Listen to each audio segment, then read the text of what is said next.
গত 11 বছরে পররাষ্ট্র, শিক্ষা ও সমাজ কল্যাণ মন্ত্রণালয়ের দায়িত্ব থাকাকালে মাধ্যমিক স্কুলের শিক্ষক থেকে বিশ্ববিদ্যালয়ের ভিসি নিয়োগ পর্যন্ত ডাক্তার দীপুমনির হাত ছিল।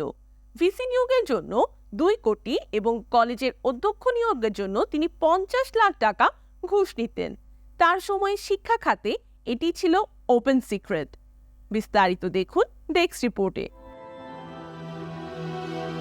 দীপুমনির দুর্নীতি, অনিয়ম সম্পর্কে জানলেও ভয় মুখ খোলেননি তার মন্ত্রণালয়ের সচিবরা। অনেকে বলছেন, আওয়ামী লীগ সরকারের 4 মেয়াদের মধ্যে 3 মেয়াদে ভিন্ন 3টি মন্ত্রণালয়ের মন্ত্রী ছিলেন দীপুমনি। ক্ষমতার অপব্যবহার করে দীপুমনি নিজে ও তার স্বজনরা জড়িয়ে পড়েন দুর্নীতিতে। দীপুমনি শিক্ষামন্ত্রী থাকাকালে তার ভাই টিটুর মাধ্যমে নিয়োগ বাণিজ্যের এক বিশাল রাজত্ব কায়েম করেন। সবচেয়ে আলোচিত বিষয় ছিল সরকারি বিশ্ববিদ্যালয়ে ভিসি ও কলেজের অধ্যক্ষ নিয়োগের বিষয়টি। শিক্ষা প্রশাসনে প্রতিটি বদলিতে তার ভাইয়ের হাতে ছিল পূর্ণ নিয়ন্ত্রণ।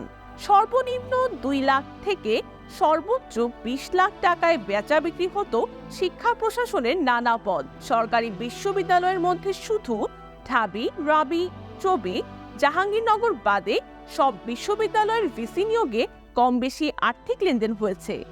সে সময়ে 2 কোটি দাও ভিসি হও এমন একটি কথা ছড়িয়ে পড়ে। এদেশের পাবলিক বিশ্ববিদ্যালয়গুলোতে নিয়োগ বাণিজ্যে মেতে ওঠেন ভিসিরা। ইউজিসির সরকারি বিশ্ববিদ্যালয় শাখার একজন কর্মকর্তা জানান, বাংলাদেশের ইতিহাসে সরকারি বিশ্ববিদ্যালয়ের ভিসি নিয়োগে আর্থিক লেনদেনের কোনো নজির ছিল না, কিন্তু দীপুমনি সেই দৃষ্টান্ত স্থাপন করে গেছেন।